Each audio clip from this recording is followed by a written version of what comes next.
Don't you ever get tired? It must be so exhausting, spending all your time. Maybe you need a little more sugar in that cup of me. You can be bitter if you want to, but I'm just doing me. All those stones you've been throwing, they ain't bringing me down. Hell, I know where I'm going. Can't stop me now, I ain't losing sleep over you. I look good in black and blue. Tear me down, build me up, ask me if I give up. Funny how a little bit of friction can light a fire in me. In spite of what you intended, I've got you to thank. All those stones you've been throwing ain't bringing me down. Hell, I know where I'm going. Can't stop me now, ain't losing sleep over you. I look good in black and blue. Tear me down, build me up, ask me if I give up.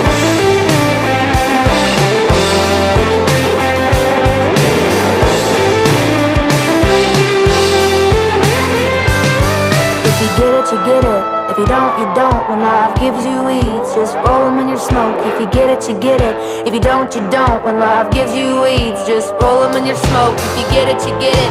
If you don't, you don't. When life gives you weeds, just roll them in your smoke. If you get it, you get it. If you don't, you don't. When life gives you weeds, just roll them in your smoke. All those stones you've been throwing, they ain't bringing me down. Hell, I know where I'm going. Can't stop me now, ain't losing sleep over you. I look good in black and blue. Tear me down, build me up, ask me if I give away.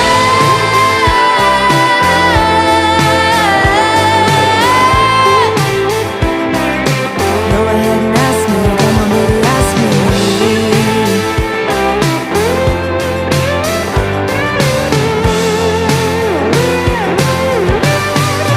I don't give a.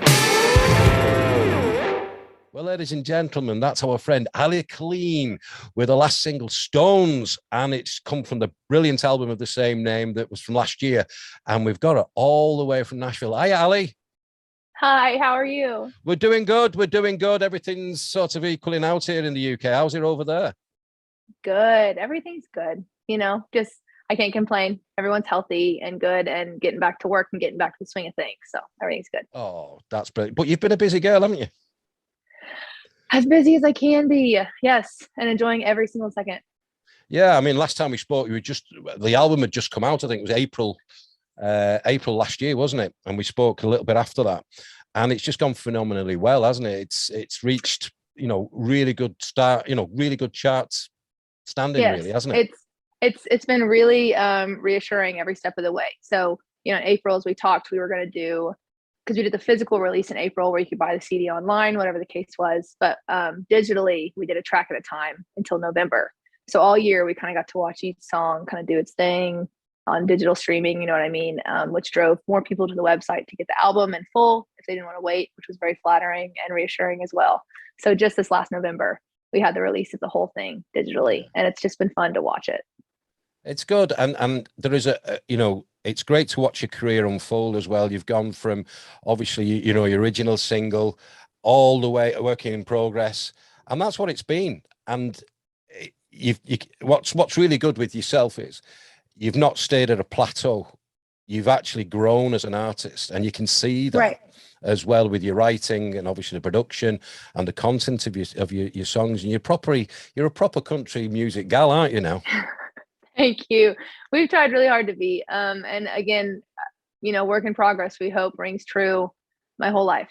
Yeah. Like we just hope to continue to get better every day, personally, business wise, all of that stuff, But tell us a little bit more about the concert, obviously leading in 2021. You was opening up for some big names out there. How did that go? We had a lot of good shows this last year. As everyone did, we lost a lot of opportunities in 2020. It being the first time we were going to go out with a band and the first time we were going to have those shows reschedule and work as hard as they did.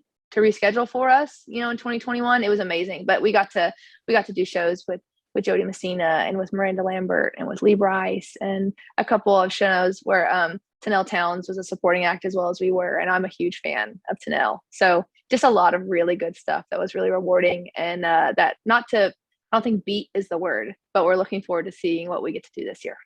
I'm a huge Miranda Lambert fan. I've seen her a couple of times, and she's coming over to the Country to Country here in London, along with Ashley McBride, Tanel Towns. They're all going to go. And it's going to be phenomenal. I always thought when I watch Miranda, that girl's got sass in buckets, Yes. Yes. And I could just watch her. I could listen to her. I love Kerosene. I open up a lot of my radio shows with that, and they just go on, let's just go and hit it, right between the park. But you did mention Lee Brice. Miranda was really fun, and there was 2 shows that we got to do with Lee this last year. One was with Ashley as well. So it was Drew Parker and Ashley McBride and Lee, and I opened for Drew. So I was the opening, kind of slot on that show, and that was amazing. And then the Miranda show, what I thought was so sick about it was, Miranda's so talented and amazing in her own right, and so is Lee. And it was just really cool for me as a female to be an opener for that one. So it was me, and then Nico Moon, and Tanel Towns, and then Lee Brice, and then Miranda Lambert. And I was just like 3 women, 2 dudes. Hell yeah. Like, that is so cool. And for her to have been after Lee, and Lee was just as stoked as anyone was to have Miranda play after him, it was a really cool thing to be a part of. That was really special. But Lee, I think we've talked about this before. Lee's wife, Sarah, in my opinion, runs the whole show. And Sarah and I wrote Stones together from this album and Wildflower together from this album. So I am lucky to have a relationship with them, and they're just always awesome. Well, it's brilliant because last year I became involved with the British Country Music Association over here. I'm the official interviewer now for the BCMA. And congratulations! Yeah, well, I don't know if you congratulations or commiserations, but it's going great. And we did the awards just the week after the CMAs. We did the awards in London, and it was phenomenal. It was at Chelsea Football Ground, and it was just brilliant. And I got to interview quite a few people, but they had an auction. And there was a signed guitar by Lee Brice. Ooh, I had a couple of buds. Those Lee Brice's signed guitar. You got it. Yeah. Okay, well, I'll give you a secret treat then. Okay, how about this? Our first single that we have coming out this year is called Halos and Horns. And Lee and Jared Neiman and I are going to produce it together. Well, it's going to be so cool. That's our exclusive. It's going to be so cool. Yeah. Yes. Brilliant. That's 100%. I haven't told anybody. So there you go. You'll have to tell him I've got it. If he wants a guitar, I've got it. It's here. I'll let him know. We actually have a pre-production meeting this coming week. So I'll make sure to remember to tell him about it. Fantastic. And I know because we've got a strong link with Curb Records, I know that Lee's part of. And that's where it came from. A few weeks later, there was an all-day festival, BCMA festival in Liverpool. Obviously, I know that you've been there, which is, I say, about 15 miles away from me. And I was there interviewing the artist. Next minute, they come up with another one because they sent 2 over signed, but it was a raffle for charity. I won it. You won both? Yeah. What did you do? Did you keep them both? No, I walked up to the stage, and the guy, Ethan Allen, who run the Liverpool event, he's a director of the BCMA, went, Taylor, not you, because we go back a long way. And I went, I know, out of all these hundreds and hundreds of people, I win another guitar. Exactly the same. You're a lucky signature. guy. Well, I was starting to walk away, and I thought, no, auction it off. And somebody bought it for £350, say about $500, right so there, sweet. Charity. And it was really, really good. So tell Lee that I actually won 2. That's very special. I will. And he'll get a kick out of that story too. I will. I will. Also, you should come gambling with me sometime because you seem like a pretty lucky guy. You seem like a pretty lucky guy. Yeah, it's probably the only thing I've won. I'll be honest with you. But no, I was absolutely amazed, and because I'm a big Lee Brice fan as well. He's a good guy, and like I said, we follow everybody's career over here, and like I said, at BCMA, we're hopefully get you guys over. You and your band, or you and your, a guitarist, and hopefully get you. That would be so rad. Yeah, because we've got lots. We're doing a lot of shows this year and next year. with the BCMA sort of banner, so that'd be cool. And we'll obviously chat offline with that. Count me in. I would love to. I'm there. Count me in. But when I was saying to just off air, I said I want to keep this. I want to share this with you before I forget. Like I said, I've got 2 daughters, Samantha, who's 25, and Jessica, who's 31. And she got married, I was telling you before, she got married in July. And congratulations to her. Jessica did? Yeah, Jessica, yeah. Congratulations. And she had a boyfriend he's got a great metal band over here, heavy metal. So a lot of the people were, obviously metal and all that kind of tattoos everywhere and everything. Anyway, she had a playlist going throughout the day. Your album was in the playlist. Was it really? At her wedding? Yeah. Like in the playlist for like the reception and everything? That's so cool. Oh, she looks beautiful. I can kind of see there's kind of a glare on it, but she looks absolutely beautiful. Okay, yeah, I can see it better. Yeah. And is Jessica, I'm sorry, is Samantha married, or was it Jessica? It was just Jessica got married. Samantha's single at the moment, but yeah, Jessica got married. Congratulations! Because we're eating the meal, and I'm going, hang on a minute, that's Allie. And she said, yeah. So there you go. That's so special. Tell her that I just said thank you for including me in her day. That's awesome. No, it's brilliant. But like you say, you coming up now, you're writing, obviously, with, like you said, Lee Bryce and his missus and stuff like that. And you've got more. Is it a new album coming out, or is it going to be an EP and release it slowly throughout the year? Well, it was so interesting, we looking at 2021 and already knowing that I had an entire year's worth of songs planned out to release. As encouraging and as awesome as that was, it was also, I'm a year away from putting out anything new, And so within last year, I kind of limited my writing schedule almost for that reason. And then also just to, my friend Angie K has this awesome thing that she does. And she mentioned it a couple nights ago, and now I just can't stop thinking about it. But she says that some days are creation days and some days are collective days, And so I've tried to spend my last year really collecting, so that I can create things that mean to me. So all that means is, going out and people watching as I do to find stories, and then also going out and living my own and feeding into my friends' relationships and seeing what they're going through and stuff like that. So all of that to say, I didn't write very much last year, and I already have, I think, 5 or 6 songs that I'm just ready to go with this year. So I'm not sure yet what the release strategy is. I know that the platforms obviously favor that 5 to 6 week release schedule. But I do think that something we would entertain is doing just an acoustic YouTube series of all of these songs that we want to release for this year, and let them get their traction that way and do that thing, and then release them respectively to the digital platforms. So that's what we're hoping for. But as I mentioned, Halos and Horns is a rad song that we're gonna start our year off with. We were lucky in the last months of 2021 to play the World Finals PBR in Vegas at the T-Mobile Arena, and we got to play the ground. It was amazing. We got to play for the whole arena, opening the show, and we got to preview Halos and Horns that night for PBR, and it was sick. And so we're really excited about any traction that the song hopefully already has, and then going into again pre-production this week. Have they stopped the Vegas rodeo now? Have they stopped that this year and next year? Have they stopped it, or NFR, like the national finals that they usually have there? Yeah, they want to have it in Texas so bad, which is what I've heard. Which I know. I think collectively, most people that I hear from about that are pretty not stoked about it. But also, Texas just makes sense.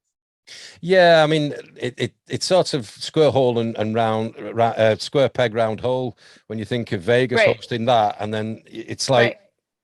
But as far as the Cowboys and everybody that goes, there's stuff to do in Vegas after the rodeo. You know what I mean? Texas really does kind of shut down, which is silly. You would think for at least national finals, they would, stay open later and all those things, but they don't. So yeah, we'll see how that goes, but they are changing it this year, I think, if I understand right. Well, I've actually succumbed to my friends saying to me, "You've got to watch Yellowstone. You've got to watch Yellowstone," and I haven't for whatever reason. And I haven't bought into it yet either. About a month ago, I binge watched it, seen it, done it. It's done. I'm thinking of watching it again because I've got withdrawal symptom, and we keep. We keep what do you call it? Paraphrasing some of the sayings, and we're thinking you don't need to go to a therapist. you just, watch what Rip's saying Yeah, or just whatever. watch And you think, Yellowstone. you know, I haven't watched it, but again, I don't sit well and watch stuff well. And I know from what everyone has said about Yellowstone that I will spend. How long did you binge watch it? How long did it take you? 4 weeks done.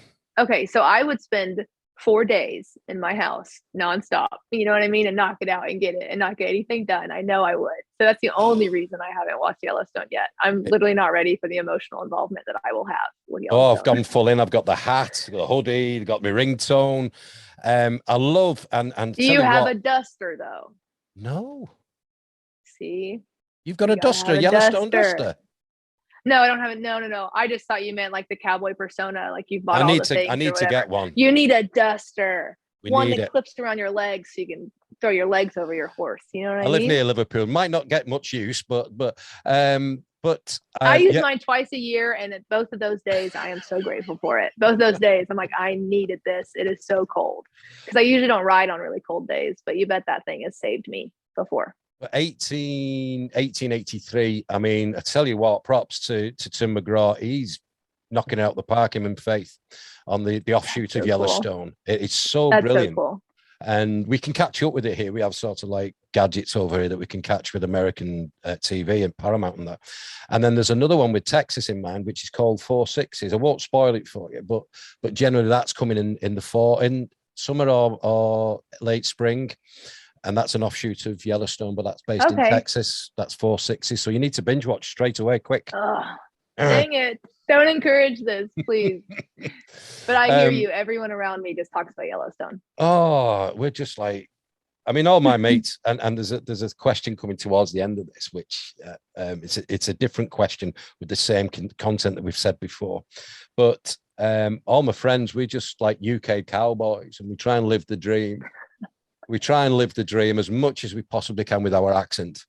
But it's being involved with the BCMA, and I've seen there is so much UK talent over here. It's unbelievable. I mean, I've been in awe of the singer-songwriters, and doing a festival on Friday and Saturday, actually, over here. I'm bringing an artist called Eleanor Springstrike from Sweden's coming over. We're bringing her over, and we're touring with her. Only a couple of nights, but I'm support and doing the sound and everything like that. And I don't know if you know Jimmy Ritchie. I'm not familiar with the name.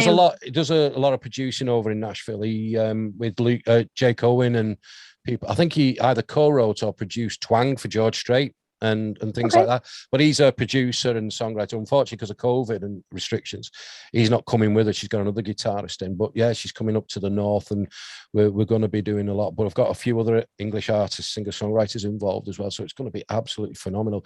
But it got me to thinking of getting my pen out again and writing, which I have. I've yet to record these new songs, but I've been doing them live. It's a good thing. So when I've asked you this before, which is the Mount Rushmore question, do you remember right at the beginning? I'm glad you haven't. I'm glad you don't remember, because this is going to be fresh. I don't think so. Right. Okay, I don't think so. Okay. Well, picture this. The song that I've wrote recently, it's all about my friends, and during lockdown, and when it was my birthday, it's my 60th last April, we all got together as safely as we possibly can, and my friend has got a big sort of converted barn with a field and everything, so we all camped, and one of the guys built a fire pit. Okay, so we got the fire pit going, we got the steaks, we got the beer, we passed the guitars around, and just hung, but it helped us mentally as well, and we all helped each other and get through things, and if we have a chat room, and we just, hey guy, I'm suffering today, right, okay, come on. And we did like Yellowstone, just pick yourself up, hit you over the head, crack on. I wrote a song called Fire Pit Friends. Okay, so my question is, you've got yourself a fire pit going, back of the house or whatever, back of the apartment or whatever, and you can invite 5 people around that fire pit who have either inspired you, you like being with, you just like to hang with. Who are those 5 people? First one's going to be my best friend, Carly Rogers. She is an amazing artist here in Nashville. We go on the road together a lot. Yeah, Carly's amazing. Carly Rogers. My second one would be my best friend from back home in Oklahoma. Her name's Emily. I don't know if you're familiar. I have this beautiful song called Along the Way. Yep. That was one of the first singles that I released. That's about Emily. Just a beautiful soul that does her thing. Ashley McBride would definitely be invited. I don't think she'd come, but she'd be invited. Oh my gosh. Just because. So she's on it. She's on at C2C as well. Yeah. I know you'd mentioned her name just to sit around a fire with Ashley. Absolutely. Carter Winter. We had a duet come out this last year, and absolutely I would love to sit around the fire and play songs with him. And then the fifth one would be my dad. I know I've seen on... Because I like that guy. He's a good egg. Yeah. You know, I have heard so many stories of your dad, and it enhances everything that I thought he was. And this is not on stage. This is totally off stage. And I'd like him round my fire, you know, because he looks like a good dude. And I think what I've seen as well on Netflix, on the show that obviously you're on, the road I'm on, he builds a fire pit and he chills and hangs around a fire pit. So why not? Oh, the fire would never go out. I can promise you that. Even if he's just there to maintain the fire, you know what I mean? And make the dogs. He makes good hot dogs. Plus, you've got to keep on his good side. So if you didn't mention him round your fire pit, I think you're in a whole lot of trouble, girl. I'm much more worried about my mom seeing this. I know. You'll have to edit it and say, Mom, listen. In fact, no, I'll tell you what, why it's you. You can have 6 people round the fire pit. There you go. Okay, well, let's do 7. I got to have both my moms. Oh, so yeah, we'll do sorry. 7. Yeah. There you go. You have 7. In fact, we'll have Trish to do the barbecue because she's such an amazing cook. Yes. You know, but no, one of the stories that Jimmy told me, he said, coming back from Dublin the first time, he said, your dad had said, we've got to go to, I think it was Los Angeles for a television special. He said, we're straight on the plane. And he said, we're all shattered. We get on the plane. Jimmy Mattingly's on the plane first, gets the blanket, pillow, he's asleep. Wakes up after a couple of hours, sees Trisha, sees Johnny, all the other guys. And he thought, where's Gav? He looked down one of the aisles and your dad's curled up. And he walked over and he tapped him. He said, Gav, why are you sleeping on the floor? He said, you got my seat. He went, oh, but he didn't wake him up. He didn't wake him up. You know, and I thought to myself, yeah, you know, that's good, because you hear of some artists going, you know, I want this and get out my seat, and you know, but yeah, he's a good dude. So good egg. Yeah, good egg. So right, we've got a really good fire pit party going on there, and I think that's cool. That's cool. A good group. It's a good group. But next gig, when's your next gig coming up? So the Mount Rushmore question was, who would the faces be for me, right? Yeah. Okay. Got it. Yeah. So coming up, so I get to play actually, and forgive me, I'm not sure when this airs off the top of my head, but this coming Friday, I get a show in Fort Collins. Will be my first band show of the year. Wow. Which I'm very excited about. I played my first acoustic show this last Saturday night in Knoxville. And it was a little venue that we had played last year that we had managed to sell out, and this year did the same thing. And they just came, they listened to my stories, and it's intimate. I made a post on my Instagram today about some of the gifts that I got. Somebody brought me a full 6-foot skeleton that I can use as like a merch model, because I love spooky stuff. So I get really interesting, like really fun gifts at my shows. I get a lot of dragonfly gifts, even though I have a firefly tattoo, but it's fine. They're all still sweet. And I just put little jewels on all the dragonflies so they become a firefly. But I'm really excited to get back on the road. Really not too much, you know, between now and what looks like later, you know, kind of summer and fall. There's a lot of festivals that are just continuing to book later in the year here in the US because of COVID and policies and stuff like that. Yeah. You know how it is. But just really, really looking forward to getting back on the road, and really looking forward to getting into the studio. I can't wait for your new stuff, because like I said, what we've heard so far is just amazing, and we always play it here, always play it in the UK, and we can't wait to get you over here and see you live as well, and just hang and be around our fire pit. Yeah, right. Cool. I would love to. I think that's going to be so fun, and it's going to happen. It's not an if; it's a when. It's a when. So, yeah, I mean, it's a win. Things are like I say, things are easing at a great pace, which is cool. And like I said, we want more and more people coming across the pond and playing for us as well, you know. But before we leave, obviously after the recording, if you can do us a quick liner, that'd be absolutely awesome. Absolutely. And but Allie Colleen, thank you so much for being with us again. Thank you. As always, I've enjoyed it. This is your third time. You get a badge. Where is it? I would love one. I'll have to send you a badge. In fact, look at this, what I found at an old vintage shop local to me a couple of months ago. Oh, that's cool. CMT That's Europe. cool. That's what got us all involved in the 90s. And I found a badge. I went, oh, wow. But I I've got love the colors, like the colors that all the branding used, especially in country music, like was so oddly retro at that time. And I think that's so sick. It's unbelievable, unbelievable. And what was I just about to say? It's just gone out my head.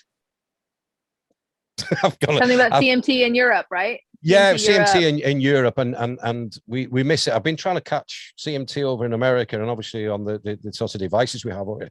But it seems to be sitcoms every time I log on to it. I don't get it. Weird. I don't get. Yeah, it's weird. That's one thing we do miss over here is having a program where you do like streaming of videos. I know we've got YouTube now, but like having a CMTV kind of program. But the very last song, because it shut down quite a while ago, and I guessed this song that finished CMTV Europe, and it was at midnight, and I waited, and I said to my wife, I went, I know which song it's going to finish on. And I had this inkling. Guess what song it was? I wouldn't have a clue. Something to do with your dad. The Dance. You know, I should have just guessed because that was what came into my head. In that spooky, I guess, because we all like listened and we thought, oh, it's going to finish and we need to binge watch this, you know. Right. And I said, I've got this feeling it's going to be The Dance. Next minute it come up and then it finished. CMT Europe. It is such an interesting, like, theatrical song. You know, I mean, it's, all the placements that song gets is crazy to me. It's so mind blowing to me when people come up to me and tell me that it was their first dance song at their wedding, because I'm like, do you know what happens in the song? Like they didn't go to the dance, bro. Like it didn't turn out well. But so many people I meet use it in their wedding. And you know, song. Well, my daughters don't like it for one reason and one reason only. It's in my will that it's in my funeral. Oh yeah, they're gonna hate that song if they ever have to listen to it in that setting. And the guy said, because I'm a lot older than my mates by about 10, 15, 20 years, and some of them, but they said, if you go before us, bro, we're having a fire pit round your grave and we're having some beers and steaks. I'm like, yay. Yeah, yeah, I'll be there. Well, I probably wouldn't be, but I'll probably. Well, but it's around your grave. It sounds like you will be there. Well, yeah, I will be there in spirit. In body, yeah. Yeah. Well. But look after yourself. Yeah, I mean, congratulations on the album as well. Last year, it's been fantastic. And thank you so much for coming on yet again. And it's been amazing. One of our favorite artists over here on our show. And thank you so much. I look forward to the next time. You, your family, your friends, hopefully you're all okay and stay safe and stay well. Thank you.